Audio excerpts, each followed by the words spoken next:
Hola amigos, aquí nos encontramos en un nuevo día.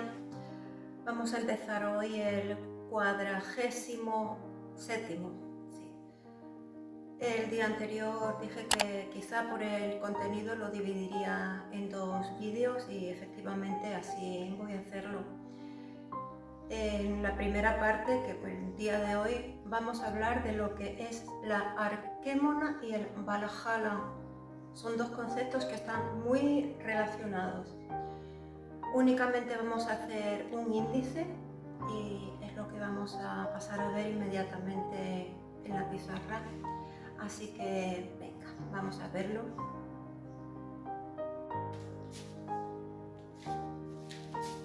Bueno, como siempre aquí tengo el esquema. Es el 7º día de Gnosis, que no he dicho antes. Bueno, venga, vamos a ver esto. Mirad, el título hemos dicho que es Arquémona y Valhalla. No Arquémona frente a Valhalla, no, porque son conceptos que están relacionados. Ambos son plazas liberadas. Ya vamos a ver esto con más detalle. Vamos a empezar viendo una serie de hechos históricos que están relacionados con las tablas y el pueblo elegido. Nos va dando Belicena unas fechas que van, bueno, es una época muy amplia, desde el siglo X a.C. al 11 después de Cristo. Bien.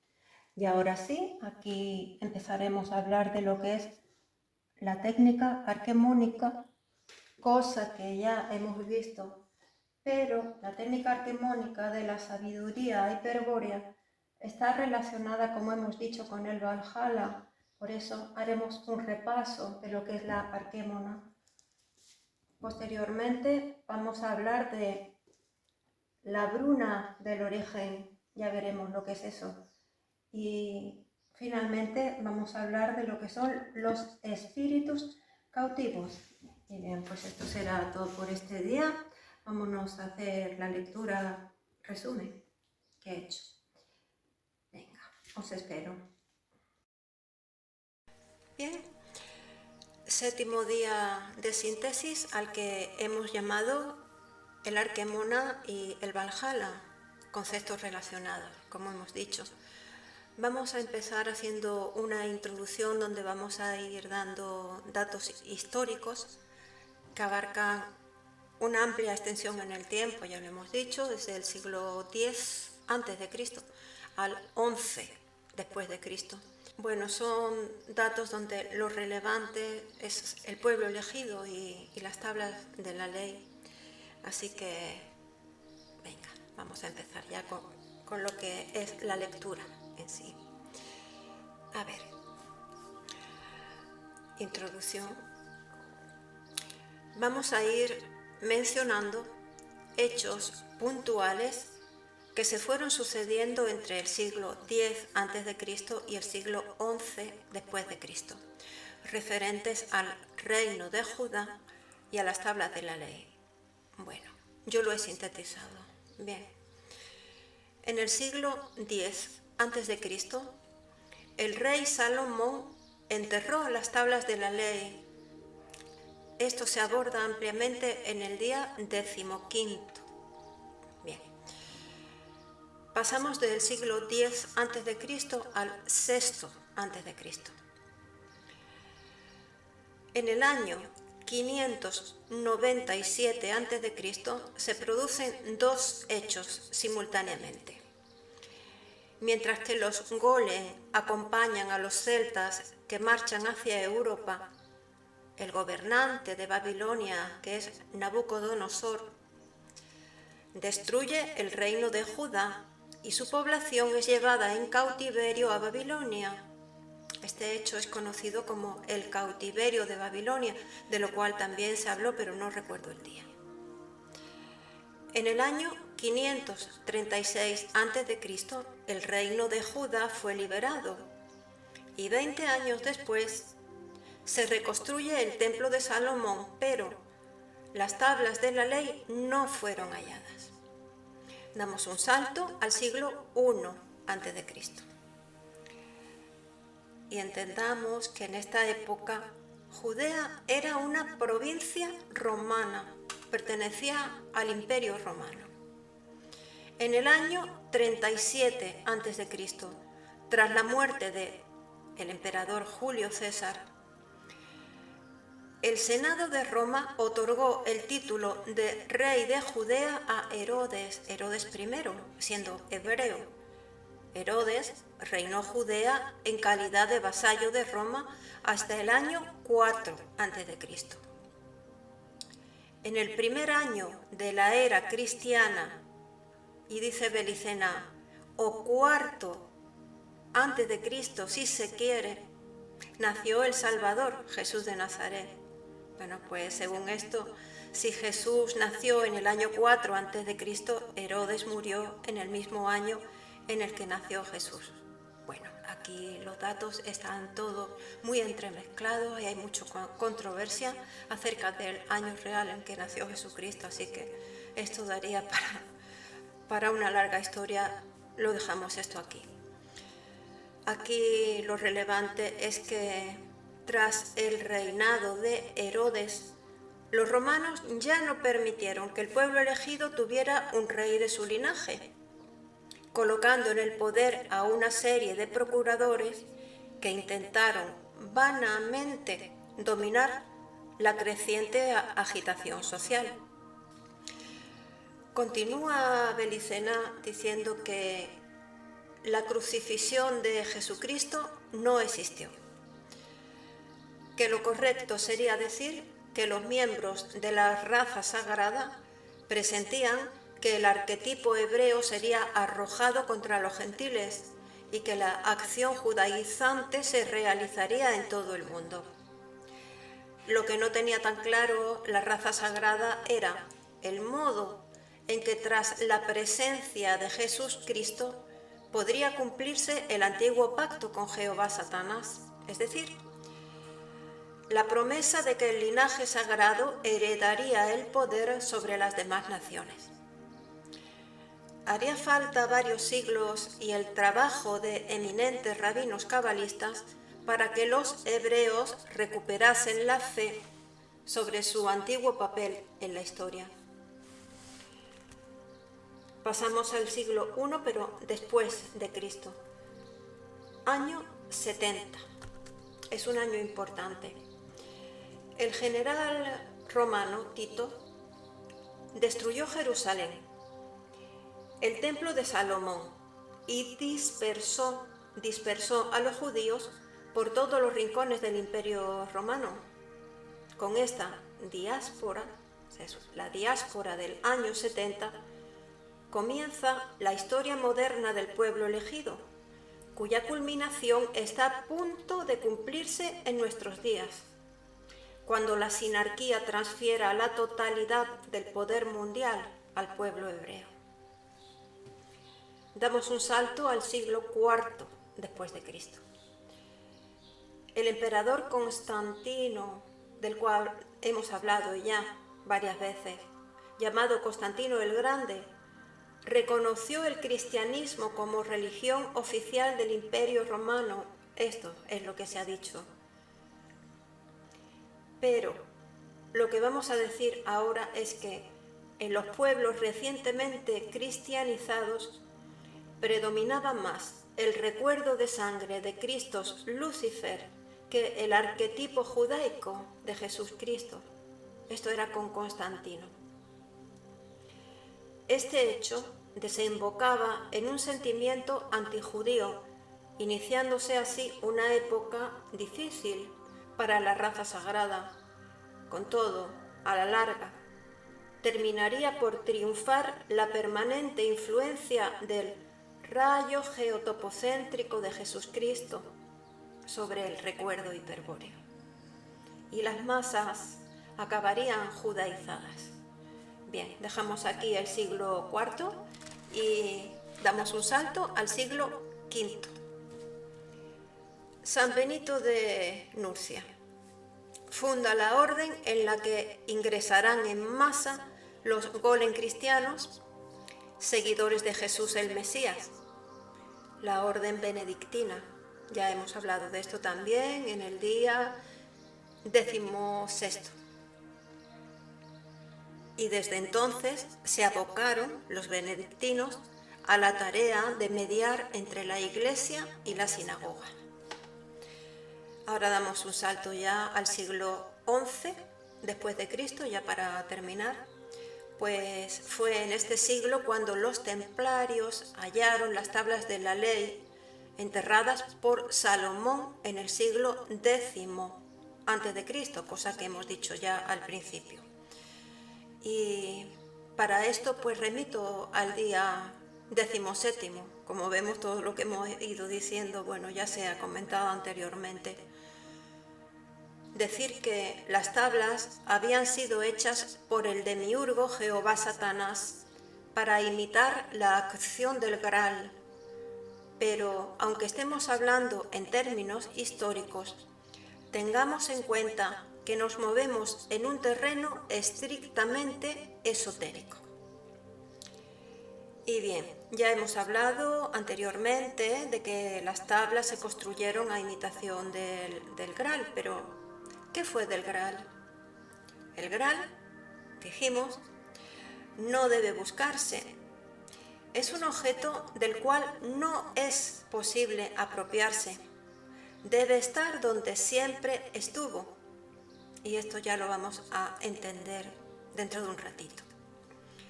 Para llegar a ello, vamos a empezar a hablar de la relación analógica que existe entre el Arquémona y el Valhalla. Una y otra son plazas liberadas. El Arquémona es la plaza liberada del hombre despierto, como ya hemos visto. El Valhalla es la plaza liberada de los dioses leales. Esto para empezar a entender algo. Bien. Pasamos al apartado que he llamado técnica arquemónica de la sabiduría hiperbórea, que consiste en la disposición de un arquémona, de una piedra de oposición, lapis oppositiones, y una fenestra infernalis. Bien. Un arquémona o cerco estratégico, una piedra de oposición, lapis oppositionis, que está situada fuera del cerco en la fenestra infernalis que da al Valplas. Bien, todo esto ya lo hemos visto también. Pues aplicando la ley del cerco al arquémona se logra aislar la plaza del Valplas. Recordar que el Valplas es el mundo del demiurgo. Se logra aislar la plaza del Valplas, es decir, se libera un área en el mundo del demiurgo, aplicando la ley del cerco. Pero nos dice Belicena que ello no es suficiente, porque se necesita además la desincronización del tiempo.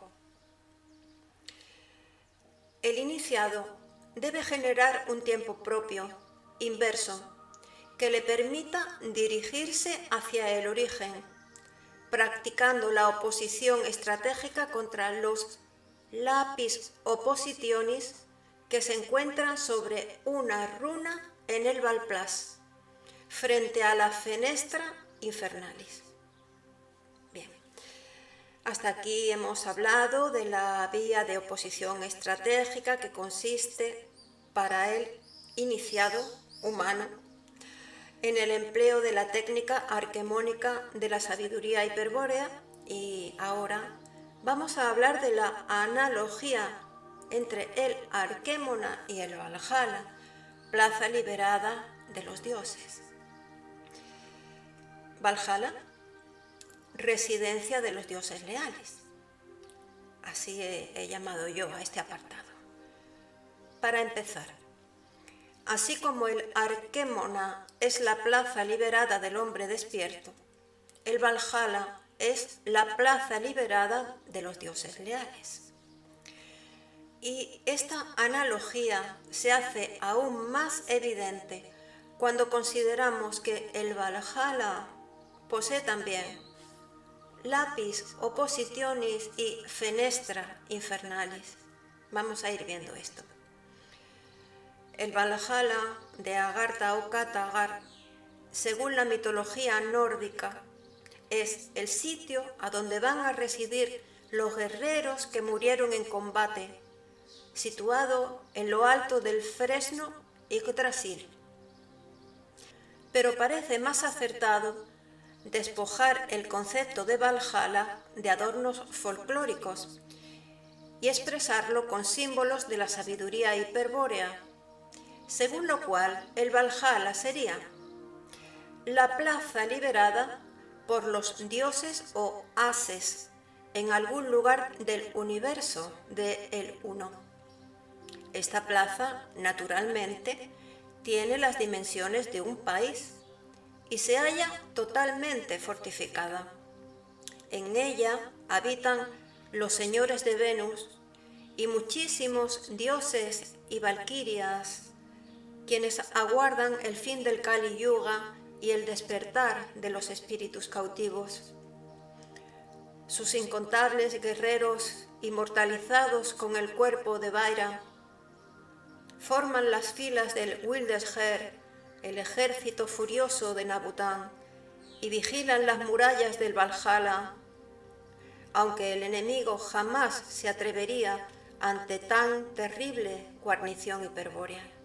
En definitiva, lo que hemos dicho, los dioses leales han liberado la plaza fuerte del Valhalla, al igual que en la técnica arquemónica, aplicando la ley del cerco y conquistando un tiempo propio que los independiza de cualquier ciclo o ley del mundo del demiurgo.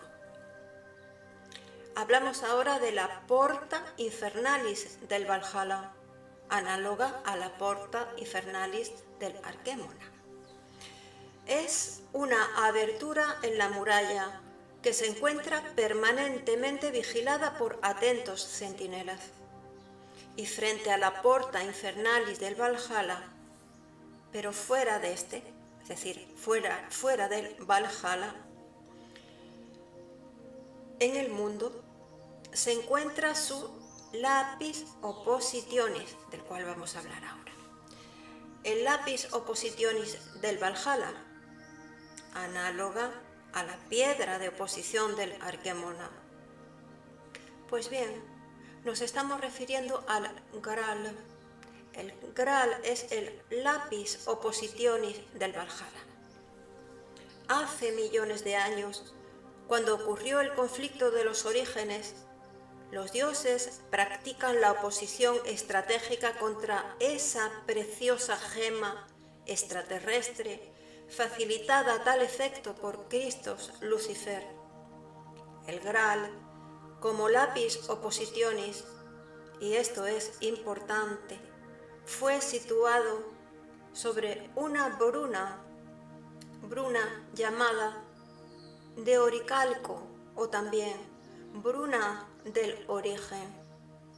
Es decir, el Graal fue situado sobre la bruna oricalco o bruna del origen.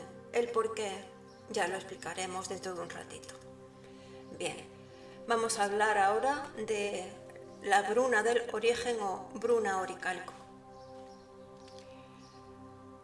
Profundizaremos un poquito más en la descripción de la anterior disposición debido a su extraordinaria importancia para la aproximación al misterio del Graal. El Graal, que fue situado en el origen sobre una bruna como un lapis oppositionis, aún sigue allí, sobre la bruna y en el origen. Esta es una propiedad del Graal que debe ser examinada con detenimiento. El Graal, como reflejo del origen, no puede devenir en el tiempo, no puede moverse en el tiempo, el Graal, a semejanza de las cosas materiales creadas por el demiurgo. En otras palabras, el Graal no puede estar en el presente. Se halla en un remoto pasado, en aquel tiempo y lugar en que fue colocado, y por eso no debe ser buscado empleando movimiento y tiempo, pues tal actitud apunta hacia el futuro, o sea, en sentido contrario. Entonces, cabe preguntarse, ¿cómo hemos llegado a saber de algo que no puede devenir en el tiempo, que no puede estar en el presente y se halla en un remoto pasado? Pues es cierto que el Graal ha permanecido en el origen como reflejo del origen divino, pero no ha sucedido lo mismo con la bruna que lo sostenía y aún lo sostiene, la bruna oricalco o bruna del origen, la cual ha atravesado los milenios y ha llegado hasta el presente y siempre estará presente en cualquier circunstancia histórica. Pero los nombres de bruna del origen o bruna oricalco no solo designan al símbolo de la bruna, sino también a una piedra terrestre, la piedra terrestre que fue el asiento primordial del Graal. Por eso, cuando en la sabiduría hiperbórea se hace alusión a la bruna oricalco, se está hablando en realidad de una piedra muy antigua en la que los dioses engastaron un signo brúnico de oricalco. Y dejamos esto aquí y pasamos a hablar ahora del último apartado, los espíritus cautivos. Vamos a remontarnos al tiempo en que los dioses en general, ingresaron en el sistema solar por la puerta de Venus. Los dioses traidores se asociaron al plan del demiurgo, provocando la catástrofe de los espíritus cautivos. Bien, pues al mal anterior de la ordenación imitativa de la materia hecha por el demiurgo, se suma ahora el mal de la mutación de su obra y el encadenamiento de los espíritus cautivos, es decir, la modificación del plan realizada por los dioses traidores. Los espíritus hiperbóreos fueron encadenados a la materia por haber caído en la celada cósmica denominada misterio de Amort o encadenamiento espiritual. La asimilación de los espíritus cautivos en el mundo evolutivo del demiurgo es lo que hoy denominamos mutación colectiva. Los dioses traidores, para controlar tal maligna empresa, deciden fundar la Fraternidad Blanca, en la cual se deben organizar las diferentes manifestaciones dédicas del demiurgo, siendo Shambhala la sede de poder y la clave de la mutación colectiva de los 7 reinos de la naturaleza. Bien, Belicena ha nombrado aquí los 7 reinos de la naturaleza, no dice nada más. Hay 7 reinos, o sea, no solamente está el hombre, lógicamente ya lo sabemos. Pero lo relevante de esto es decir que cada uno de estos reinos están sometidos al mismo encadenamiento de los ciclos de la vida. Y ahora, pues, cabría preguntarse, ¿de qué manera mantenía el demiurgo la estabilidad de forma sobre la Tierra? ¿Cómo aseguraba antes de la mutación que los 7 reinos evolucionaran de acuerdo a su plan? Y aquí lo vamos a dejar, porque estas cuestiones ya las abordaremos en el próximo día. El próximo día hablaremos del plan del demiurgo, hablaremos del papel que jugó en todo ello Shambhala, también hablaremos del papel del sexto Sefirot, Tiferet, la belleza del demiurgo, pero también se hablará de la estrategia de los dioses leales para contrarrestar este plan del demiurgo. Hablaremos de la estrategia Odal y hablaremos ya también extensamente de la Bruna del origen o la Bruna oricalco. Y bien, pues esto ha sido todo por este día. He considerado que esta información es suficiente para ir asimilando todo esto poquito a poco. Ya he comentado de lo que se va a hablar en el próximo día, que va a ser un día muy interesante y muy bonito. Realmente a mí me ha gustado mucho lo que se aborda en el próximo día. Y nada más, amigos, como siempre, desearos que sigáis manteniéndoos firmes y como siempre deciros que hay veces que no nos sentimos tan bien, que nos venimos abajo, pero ahí está el valor del héroe, el saber sobreponerse a los embates, levantarse una y otra vez.